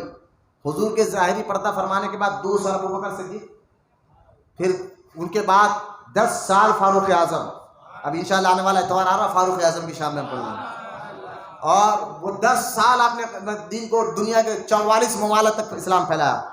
پھر ان کے بعد 12 سال عثمان غنی کا دور چلا. 12 سال میں سے 6 سال تو بڑے امن و امان سے گیا, دور دور تک, یہاں تک کہ عثمان غنی کے دور ہی میں سندھ, جو پاکستان کا علاقہ ہے سندھ, وہاں تک اسلام آیا تھا. عثمان غنی کے دور میں محمد بن قاسم آئے تھے. لہٰذا یہاں تک یہ دور چلا ہے, یعنی اسلام پھیلا ہے. لیکن اس باقی کے 6 سال میں, کیونکہ یہودی میں آخری بات میں شہادت کی بات سنا کر حضور نے پہلے اشارہ دیا تھا. ایک حدیث میں آتا ہے حضور ابو بکر, عمر اور عثمان غنی احد کے پہاڑ پر کھڑے, تو پہاڑ ہل رہا تھا. حضور نے فرمایا تو اس پہاڑ کو, پہاڑ خاموش ہے, تجھ پر ایک نبی, ایک صدیق اور 2 شہید کھڑے ہوئے ہیں. یہ علم غیب نہیں تو کیا ہے. ہاں, اور یہاں تک کہ عثمان غنی کے بعد حضور نے فرمایا تھا کہ آخری, صحابہ کہتے ہیں حضور آخری زمانے کی فتنوں کے بارے میں بتا رہے تھے. اور جب فتنوں کے بارے میں بتا رہے تھے, صحابہ نے ایک شخص کو بتا کر کہا یہ وہ شخص ہے جو ان فتنوں میں ہلاک ہوگا لیکن یہ حق پر ہوگا, یہ فتنوں میں شہید ہوگا لیکن حق پر ہوگا. صحابہ کہتے ہم نے پلٹ کر دیکھا تو وہ عثمان تھے, وہ عثمان تھے. اور یہاں تک کہ عثمان غنی حضور نے ڈائریکٹ کہا تھا عثمان ایک وقت آئے گا لوگ تیری خلت کھینچنا چاہیں گے, تیرے خلت اتارنا چاہیں گے. عثمان اتارنا نہیں, حق پر تو ہی ہوگا. حضور نے جس پر مہر دی ہو, یہ شیعوں کے باتوں میں کیا آتے ہو, یہ کالے کپڑے والوں کے باتوں میں کیا آتے ہو, حضور نے جس پر مہر لگائی ہو حق پر عثمان ہوگا. لہٰذا عثمان غنی رضی اللہ تعالیٰ عنہ کو شہادت کا جو معاملہ ہے, میں نے جمعہ میں نہیں سنا, صرف 2-3 منٹ میں آپ کو دیکھ کر بات بتانا چاہتا ہوں. اسلام جب پھیل رہا تھا یہودیوں کو بڑی تکلیف ہوئی. عبداللہ ابن سبا, یہ نام یاد رکھے, یہ یہودی تھا, یہ جھوٹ موٹ کا کلمہ پڑھ کر مسلمانوں سے مل گیا اور دھیرے دھیرے مدینے میں بات پھیلانے لگا. یار عثمان تو پہلے تو یہ عبداللہ ابن سبا اسلام قبول کر کر خوب نمازیں پڑھنے لگا, تسبیح قرآن, لوگ اس کی عبادت کو دیکھ کر متاثر ہونے لگے. ہاں, آتے سے دھوکے باز, بٹے باز, بدعقیدہ ملتے آپ کو, ہوشیار رہنا ہے آپ کو, سمجھے نا, خوب عبادت کر کے اتنی عبادت کر رہا. صحابہ تابعین اس کی پریشان ہو گئے, یار اتنی عبادت گزار. حضور نے پہلے فرمایا تو اتنی عبادت کرے گا, ان کی عبادتوں کو دیکھ کر تم پریشان ہو جاؤ گے. عبداللہ ابن سبا پہلے اپنی عبادت سے لوگوں کو متاثر کیا, لوگوں کو جب اس کے قریب ہونے لگے, اس کی باتیں سننے لگے تو نئی نئی بات وسوسے ڈالنے لگا. الذی یوسوس فی صدور الناس من الجنۃ والناس, وسوسے ڈالنے والے جنات بھی ہوتے ہیں, انسان بھی ہوتے ہیں. وسوسے, ارے عثمان غنی نے تو معاملہ صحیح کیا, لیکن دیکھو مصر کا حکومت ان کا رشتہ دار, بصرہ کا وزیر ان کا رشتہ دار, عراق کا وزیر ان کا رشتہ دار, یہ رشتہ داروں کو ہی اپنے حکومت بانٹ رہے. جبکہ عثمان غنی رضی اللہ تعالیٰ عنہ, تمام خلفاء کی عادت تھی سی ایم یعنی جو وزیر سے ایک بھی غلطی ہوتی اس کو ہٹا دیتے. یہی عادت ابو بکر کی بھی تھی, یہ فاروق اعظم کی بھی تھی, یہی عثمان غنی کی بھی تھی. جو اہل ہوتا سیاست کا اور حقدار اسی کو آپ ٹھہراتے تھے, رشتہ دار نہیں دیکھتے تھے. لیکن خامہ خواہ کے خلاف یہ فتنہ پھیلائے گئے اور دھیرے دھیرے یہ بات پھیلتے گئی. عثمان غنی کو, عبداللہ ابن سبا کو مدینے سے نکالا گیا, یہ بصرہ میں گیا, بصرہ میں بھی لوگوں کو جمع کیا, وہاں سے نکالا گیا, یہ عراق میں گیا, وہاں لوگوں کو جمع کیا, اور اس کی سوچنے والے کئی لوگ جمع ہو گئے. دنیا میں آج بھی دیکھیں نا, جہاں اچھی سے اچھی بات لائے, جھوٹ سے جھوٹ لائے. ہر دور میں ماننے والے ہوتے, جھوٹ کے بھی اور سچ کے بھی, ہے نا. اچھی سے اچھی بات مارکیٹ میں لائے, جھوٹ سے جھوٹ لائے, دونوں کے بھی ماننے والے ہوتے. سب سے زیادہ سچی بات کیا ہے بتائے, لا الہ الا اللہ. اس سے زیادہ سچی بات کون سی ہے؟ اس سے زیادہ حق بات کون سی ہے؟ لیکن اس کو بھی ماننے والے اس کو نہیں ماننے والے بھی ہیں. یہ ہے دنیا میں. تو کچھ ماننے والے ہوں گے, کچھ نہ ماننے والے ہوں گے. ان ماننے والوں کو بلوائی کہا گیا. عبداللہ ابن سبا کے ماننے والوں کو اس نے دھیرے دھیرے بات پھیلا دی کہ کوفہ کا جو گورنر آپ کا رشتہ دار ہے عثمان, وہ فلاں فلاں کام کرتا ہے, آپ ہٹائیے. عثمان غنی نے کہا ٹھیک ہے میں اس کو ہٹاتا ہوں. آپ نے ابو بکر صدیق کے بیٹے کو کہا تم جاؤ وہاں کے وزیر بنو. اب یہ گیا. اب یہاں مدینے سے جو بلوائی کیا کرے, یہاں سے نکلے کہ چلو کوفہ کے گورنر کو ہٹانا ہے, ابو بکر صدیق کے بیٹے کو ہٹانا کرنا. یہ راستے میں مدینے سے نکل رہے کوفہ جانے کے لیے, اچانک عثمان غنی کا خاص غلام اونٹ پر تیزی کے ساتھ مدینے سے کوفہ کے شہر جاتے ہوئے دکھا. تو یہ جو راستے میں جا رہے تھے صحابہ, جن میں ابو بکر صدیق کے بیٹے بھی تھے ابو محمد بن ابو بکر, انہوں نے دیکھا یار یہ تو عثمان غنی کا خاص غلام ہے اور یہ کوفہ کیوں جا رہا ہے اور بڑی تیزی سے جا رہا ہے. پکڑ کے لاؤ. اس کو پکڑ کر لایا گیا. لا کے سچ بتا کیوں جا رہا ہے. وہ تو بڑا کھپڑا. جب اس کی تلاشی لگی, اس کے اندر سے اس کے پاس ایک خط نکلا. اس خط میں کیا لکھا تھا کہ جیسے یہ لوگ کوفہ پہنچے تو کیا کر, یعنی وزیر کو لکھا تھا تو کیا کر سب کو قتل کر دے, سب کو قتل کر دے. اب یہ جو لوگ تھے جو بڑے غصے میں آ گئے, جس میں ابو بکر صدیق کے بیٹے بھی تھے, بولے یہ کیا. عثمان ایک طرف کہتے ہیں میں جاؤں, پھر اپنے غلام کو دے کر بھیج رہے. آپ نے اس غلام کو پکڑ کے پھر واپس مدینے میں آئے. کہا عثمان یہ آپ کا غلام ہے؟ کہا میرا غلام ہے. کہا یہ اونٹ بھی آپ کا؟ کہا میرا اونٹ ہے. کہا یہ جو خط, میں نے کہا خط میرا نہیں ہے. کہا یہ خط میں نے نہیں لکھا. یہ بڑی پلاننگ کی گئی. یہ خط سیاست اس دور میں بھی ہوتی ہے. کہا یہ بڑی پلاننگ کی گئی عثمان غنی کو شہید کرنے. کہا یہ خط میرا نہیں ہے, میں نے نہیں لکھا. مولا کائنات علی مرتضیٰ ساتھ تھے, عبد الرحمن بن عوف, بڑے بڑے اکابر صاحب آتے. تو حضرت علی نے خود کہا, جب عثمان نے کہا کہ یہ خط انہوں نے نہیں لکھا تو میں مانتا ہوں, بس نہیں لکھا. عثمان نے نہیں لکھا تو بس نہیں لکھا. لیکن وہ لوگ دھرمی پہ دھرا گئے. 7 سے 800 لوگوں نے عثمان غنی کے گھر کو گھیر لیا اور کہا عثمان آپ کیا کرو, آپ نے خط نہیں لکھا تو آپ کا جو داماد ہے, رشتہ دار بھی ہے, مروان نے خط لکھا ہوگا, اس کو ہمارے حوالے کرو. عثمان غنی نے کہا کوئی ثبوت نہیں ہے, میں کیسے حوالے کروں, بات صحیح تھی, کوئی دلائل نہیں, کوئی گواہ نہیں. لہٰذا 40 دن تک آپ کے گھر کو گھیرا گیا, یہاں تک کہ بلوائیوں نے پانی کو تک اندر بھیجنے کو روکا دیا. اچھا جانتے ہیں آپ, جب یہ عثمان غنی رضی اللہ عنہ بار بار جا کے صحابہ کہتے تھے مجھے اجازت دیجیے, عثمان غنی کہتا نہیں, ارے امیر معاویہ ملک شام سے خط بھیجا تھا, آپ مجھے اجازت دی, ابھی فوج لے کر آ کے سب کو قتل کر دو. کیونکہ سارے صحابہ حج کے مہینے کا یہ واقعہ تھا اور سارے صحابہ حج کرنے کے لیے مکہ میں تھے. یہ موقع کا فائدہ دشمنوں نے اٹھایا تھا. لہٰذا گھر گھر کر بار بار لوگوں نے کہا, خود مولا قائد نے کہا, کیونکہ حضرت عثمان نے اس لیے اجازت نہیں دی اپنے چاہنے والوں کو جنگ کرنے کی. کئی لوگ یہ نہ کہ کیسے لوگ مسلمان ہیں کہ کلمہ تو خود پڑھا کر لوگوں کو قریب کرتے, خود آپس میں لڑتے, کہیں اسلام پر برا اثر نہ پڑے. حضور نے بھی شروعات کے دور میں منافقوں کو اسی لحاظ پر برداشت کیا تھا کہ کئی لوگ یہ نہ کہے کہ یہ کیسے نبی ہے جو مسلمانوں کو قریب بھی کرتے ہیں لڑاتے بھی ہے. منافقین کو حضور بھی اس لیے برداشت کر رہے تھے, اور وہی خلق جو ہے نا عثمان کے اندر بھی تھے نا. وہ کیسے اجازت دے رہے کہ لڑو, پھر دیکھنے والے کہے کہ مسلمان آج مسلمان ہے. عثمان غنی نے کہا نہیں, حضرت مولا نے خود اپنے بیٹے حسن و حسین کو کہا تھا کہ تم عثمان غنی کے گھر کے باہر پہرا دو, کوئی بلوائی اندر نہ جانے پائے. آپ جانتے کیا محبت تھی صحابہ اور اہل بیت میں. خود عثمان غنی کے گھر کے باہر حسن حسین ہتھیار لیے کھڑے ہوئے تھے, کوئی جا کر تو بتائے. بولو نا سبحان اللہ, کیسی محبت ہے. اور علی عثمان سے چڑھتے تھے. میں نے کہا عثمان سے چڑھتے تھے, یہ کیا کھڑے دروازے پہ کھڑا کیا ہے خود بیٹوں کو. اور آخر کار 40 دن کے بعد عثمان غنی نے بہت سمجھایا لیکن نہیں سمجھے. 40 دن کے بعد چھت کے اوپر سے چڑھ کر, جس میں ابو بکر صدیق کے بیٹے بھی تھے, کودے, اور کودنے کے بعد عثمان غنی کی داڑھی مبارک کو آپ نے پکڑا, ابو بکر صدیق محمد بن ابو بکر نے. لیکن انہوں نے کہا اے محمد, اگر تیرا باپ اس حالت میں مجھے دیکھتا تو کیا کرتا. آپ ڈر گئے, شرافت دیا, بھائکار میں آ گئے نا. آج بھی آتے نا اچھے لوگوں کی, برے لوگوں کی باتوں میں اچھے لوگ بھی آ جاتے, شک کرنے لگ جاتے. وہ بہکاوے میں آ گئے تھے. ہوتا ہے بغیر تحقیق کے کوئی فیصلہ نہ کرے. یہ بہکاوے میں آپ بھی آ گئے, آپ پیچھے ہٹ گئے. لیکن ایک بلوائی نے آگے بڑھ کر عثمان غنی کو شہید کیا. بلوائی نے شور اتنا کرا تھا, آپ کی بیوی عثمان غنی کے مقدس بیوی کے 3 انگلیاں بھی کٹے بچاؤ میں, اور آپ قرآن پڑھتے ہوئے بیٹھے تھے, اور آپ کو ایسا شہید کیا. قرآن کی ایک آیت پر خون کے چھینٹے گرے. اس آیت کا ترجمہ یہ تھا کہ اللہ کافی ہے آپ کے لیے. اور اللہ دیکھ بھی رہا ہے، سن بھی رہا ہے۔ یہ آیت کا ترجمہ جس آیت پر عثمان غنی کے خون کے چھینٹے گرے اور آخر کار جب مولا کائنات کو معلوم ہوا کہ عثمان غنی کو شہید کر دیا گیا، اب آیت پہلے سب سے پہلے اپنے بڑے بیٹے حسن کو ایک پہلی ماری کہ تمہارے رہتے ہوئے یہ کیا ہوا، کیا محبت تھی، تمہارے رہتے ہوئے کیسے ہوا؟ کہا حضور میں تو گھر کے باہر ہی تھا، دشمن پیچھے سے چھت پر چڑھ کر اندر آئے ہیں۔ لہٰذا عثمان غنی کی یہ شہادت اور آپ کا المناک شہادت میں تو چاہتا ہوں بڑی ڈیٹیل کے ساتھ بولوں کہ فضائل اور آپ کی عظمت بولنے ہی وقت ختم ہو گیا۔ تو عثمان غنی رضی اللہ تعالیٰ عنہ سے آپ کو شہادت کے بعد بھی بلوائیوں نے حضور کے روضے کے قریب آپ کو تدفین ہونے نہیں دیا۔ آپ کو جو ہے جنت البقیع میں آپ کا الگ سے مزار مبارک ہے، اور اتنا پیارا گنبد جہاں پر جائے تو کھڑے تو پھر آنے کو دل ہی نہ چاہے۔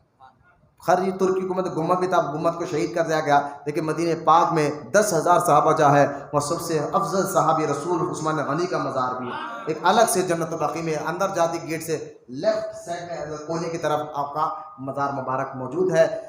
اللہ کی بارگاہ میں دعا اللہ ہم تمام کو کہنے سننے سے عمل کی توفیق عطا فرمائے، صحابہ اور اہل بیت کی محبت میں ہمیں زندگی رکھے۔ ہم نے سورہ فاتحہ پڑھنے کے لیے اعلان کیا تھا، الحمدللہ پڑھا ہے، اور آنے والا اتوار جو ہے فاروق اعظم کا دور ہے، تو ہم چاہتے کہ بسم اللہ الرحمن الرحیم پڑھیں، تسمیہ شریف، بسم اللہ شریف کے کئی فضائل حدیث پاک میں ہمیں رہتا ہے۔ بسم اللہ الرحمن الرحیم آپ پڑھے، آنے والے اتوار تک خود بھی پڑھے، دوسروں گھر میں بھی پڑھانے لگائے، پھر وہ ریکارڈ آ کر بولے 82,786 مرتبہ الحمدللہ جو ہے سورہ فاتحہ پڑھی گئی ہے۔ جن لوگوں نے، بچیوں نے، بڑوں نے، چھوٹوں نے، بڑوں نے، اسلامی بہنوں نے، جن نے پڑھی، اللہ ان سب کا ثواب عثمان غنی کی بارگاہ میں پہنچا، اور عثمان غنی رضی اللہ تعالیٰ کے صدقے بطفیل میں ہماری اور ہمارے ماں باپ کو بخشش فرما۔ وما علینا الا البلاغ والحمدللہ رب العالمین۔